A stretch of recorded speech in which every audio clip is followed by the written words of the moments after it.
राजस्थान की सुनहरी रेत में छुपा है एक ऐसा खंडहर जिसे लोग भूतों की वादी कहते हैं। दूर दूर तक फैला सन्नाटा, उजड़ी हवेलियां, टूटी हुई छतें और वो वीरान हवाएं जो हर वक्त कुछ फुसफुसाती है।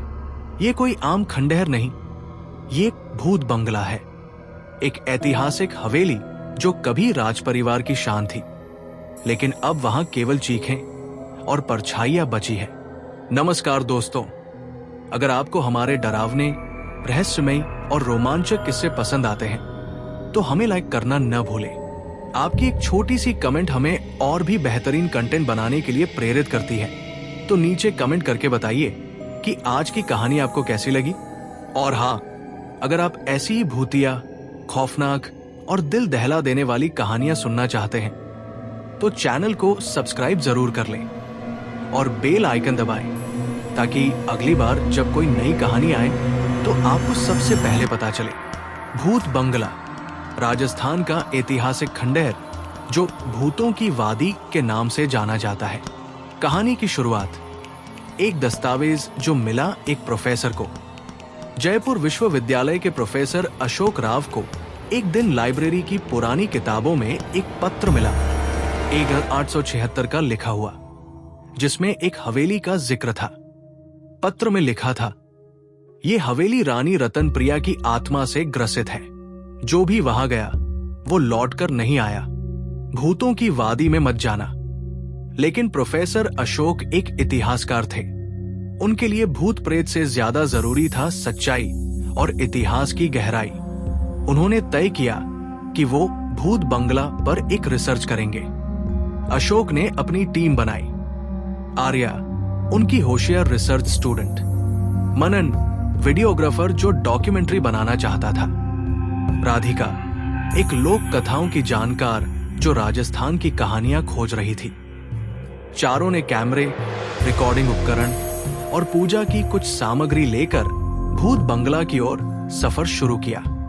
खंडहर का पहला दृश्य, एक रहस्यमयी शुरुआत।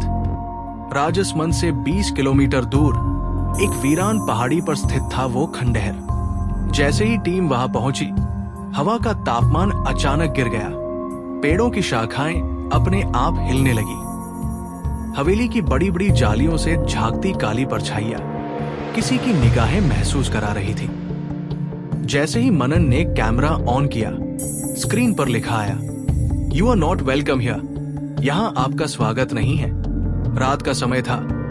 चारों ने एक कमरे में अपना बेस बनाया। अचानक रात के 2:53 बजे राधिका ने आवाजें सुनी, किसी बच्ची के रोने की। उसने खिड़की से देखा तो एक छोटी लड़की लाल लहंगे में हवेली के आंगन में खड़ी थी। राधिका ने बाकी टीम को जगाया, लेकिन जब सब बाहर निकले वहां कोई नहीं था। लेकिन जमीन पर गीली मिट्टी में पैरों के निशान थे, बहुत छोटे लेकिन उल्टे। अगली सुबह आर्या को एक पुरानी लोहे की अलमारी में रानी रतनप्रिया की डायरी मिली। उसमें लिखा था, मुझे मेरे ही महल में जिंदा दफन कर दिया गया क्योंकि मैंने एक अंग्रेज अधिकारी से प्रेम किया था। मेरे वंशजों ने इसे अपमान समझा। मेरी आत्मा इस हवेली में कैद है। मुझे मोक्ष दो, नहीं तो ये हवेली हर आत्मा को निगलती रहेगी। मनन ने डायरी की कहानी को शूट करना शुरू किया, लेकिन वीडियो में एक अजीब चीज नजर आई। मनन की छाया ही नहीं थी। जब उसने आईने में खुद को देखा तो वहां भी उसका प्रतिबिंब गायब था। उस रात मनन को नींद में चलने की आदत सी लग गई। वो बार बार दीवार की एक ही जगह जाकर खड़ा होता, जहां एक पुरानी ईंट में किसी का नाम खुदा था, आरव। आरव। राधिका ने गांव के एक बुजुर्ग से बात की, जिसने बताया, आरव रतनप्रिया का बेटा था। कहते हैं उसे भी उसी दीवार में जिंदा चिनवाया गया था। वो बच्चा आज भी अपनी मां को ढूंढ रहा है, तभी तो वो बच्ची की तरह रोता है। लेकिन वो आत्मा नहीं, एक छलावा है। राधिका की आंखें हर पल लाल हो रही थी।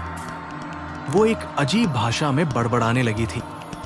आर्या को हर वक्त रानी की परछाई अपने पास महसूस होती। अशोक को रात के समय पायल की आवाजें सुनाई देती और फिर दीवार पर खून से लिखा दिखता, मोक्ष दो वरना मृत्यु ही शेष है। चारों ने तय किया कि उन्हें तहखाने तक जाना होगा।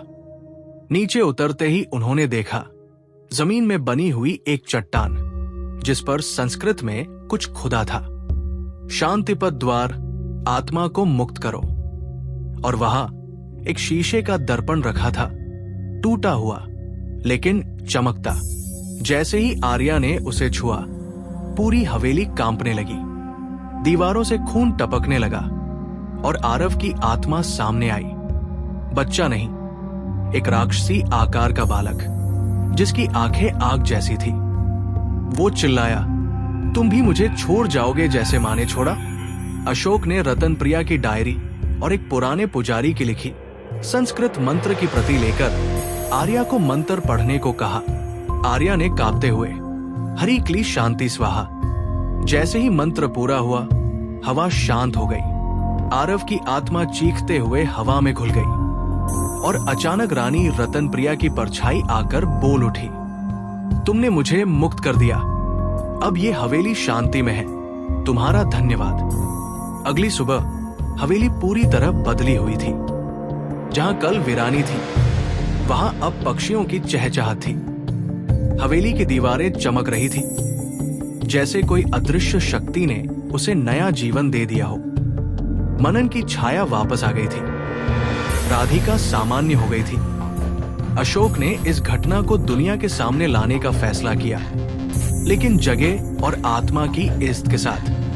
अंत में प्रोफेसर अशोक ने डॉक्यूमेंट्री में दर्शकों से एक सवाल पूछा, क्या आप मानते हैं आत्मा कभी मोक्ष पा सकती है, या कुछ रूहें हमेशा अपने अधूरे सच के साथ भटकती हैं? और अगर कभी आप राजस्थान की उस पहाड़ी के पास जाएं, तो जरा ध्यान से देखिएगा, शायद कोई बच्चा आपको देखकर मुस्कुराए और फिर गायब हो जाए। क्या आपने कभी किसी आत्मा को महसूस किया है? अपनी कहानी नीचे कमेंट में लिखें और इस सच्ची घटना जैसी कहानी को और लोगों तक पहुंचाने के लिए वीडियो को लाइक और शेयर जरूर करें। अगली बार हम फिर आएंगे एक नई रहस्यमयी सच्चाई के साथ। तब तक इस रात को यादगार बना दीजिए। अगर आपको हमारी कहानी पसंद आई तो इसे लाइक करें, अपने दोस्तों के साथ शेयर करें और हमारे चैनल को सब्सक्राइब करें। घंटी दबाना न भूलें ताकि अगली बार की रहस्यमयी कहानियां आप सबसे पहले देख सकें। आपकी एक प्रतिक्रिया हमें और बेहतर बनाने में मदद करेगी। धन्यवाद।